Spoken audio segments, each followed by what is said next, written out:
आपल्या सदा चव्हाण यांनी सांगितलं, कार्यकर्त्यांची निवडणूक आहे. कार्यकर्त्यांच्या निवडणुकीमध्ये आपण सगळे जसं आपल्या निवडणुकीमध्ये काम करतो तसंच काम या निवडणुकीत देखील करावं. खरं म्हणजे चिपळूण ही भूमी ऐतिहासिक भूमी आहे, पवित्र भूमी आहे. खऱ्या अर्थाने आज कोकण आणि शिवसेना महायुती जे काही नातं आपण पाहतोय हे अतिशय जिव्हाळ्याचं नातं आहे आणि अतिशय निसर्ग समृद्ध असं कोकण, नारळ, पोफळी, कोकम, आंबा, काजू या सर्व बागांमुळे समृद्ध झालेलं आहे कोकण आहे. शिवसेना प्रमुख आणि कोकणाचं एक आगळं नातं होतं. शिवसेनेचा जन्म मुंबईत झाला असला तरी सुद्धा शिवसेनेची नाळ मात्र कोकणात पडलेली आहे. हे एक समीकरण गेले अनेक वर्ष आपण पाहतोय. कोकणाने देखील बाळासाहेबांवर प्रेम केलं, शिवसेनेवर प्रेम केलं, महायुतीवर प्रेम केलं आणि बाळासाहेबांनी देखील कोकणावर भरभरून प्रेम केलं. आज आपण या ठिकाणी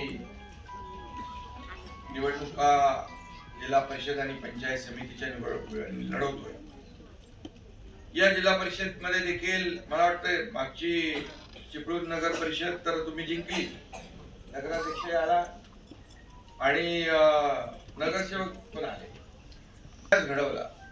आणि या जिल्हा परिषद मध्ये पण कोणीतरी बिनविरोध आले पंचायत समितीमध्ये.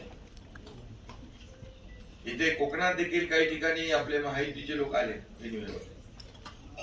विजयाची सुरुवात या ठिकाणी झालेली आहे. खरं म्हणजे झालेल्या विधानसभेच्या निवडणुका आपण पाहिल्या. लाडक्या बहिणी इकडे मोठ्या संख्येने आहेत आणि लाडक्या बहिणींनी विधानसभेत चमत्कार घडवला. खरं म्हणजे लोकसभेमध्ये आपण निकाल पाहिला होता, पण अगदी उलटा निकाल, चमत्कार लाडक्या बहिणींनी विधानसभेत दाखवला आणि 232 आमदार महायुतीचे निवडून आले. हा या महाराष्ट्रातला इतिहास आहे. आतापर्यंतच्या महाराष्ट्राच्या इतिहासामध्ये कधीही 232 जागा आल्या नव्हत्या. त्या माझ्या लाडक्या बहिणी आणि लाडक्या भावांमुळे शक्य झालं. खरं म्हणजे मुख्यमंत्री मी असताना 2.5 वर्ष जे काम केलं ते आपल्या समोर आहे. आता अनेक लोकांनी सांगितलं यासाठी निधी दिला, यासाठी निधी दिला. मला तर खरंच काहीच माहित नाही. माझ्याकडे आला त्याला मी निधी दिला, तो चांगल्या कामासाठी वापरावा एवढीच माझी अपेक्षा होती. आणि म्हणजे कधी पक्षभेद केला नाही.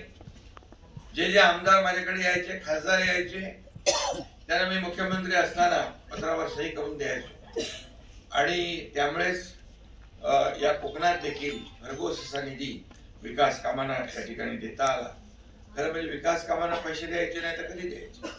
आणि म्हणून मी मुख्यमंत्री असताना 2.5 वर्षाच्या कालावधीमध्ये अनेक विकास प्रकल्प आपण पुढे नेले, अनेक लोकाभिमुख कल्याणकारी योजना आपण पुढे नेल्या. 2.5 वर्षानंतर आता देवेंद्रजी काम पुढे नेत आहेत. आमची टीम म्हणून आम्ही काम करतो.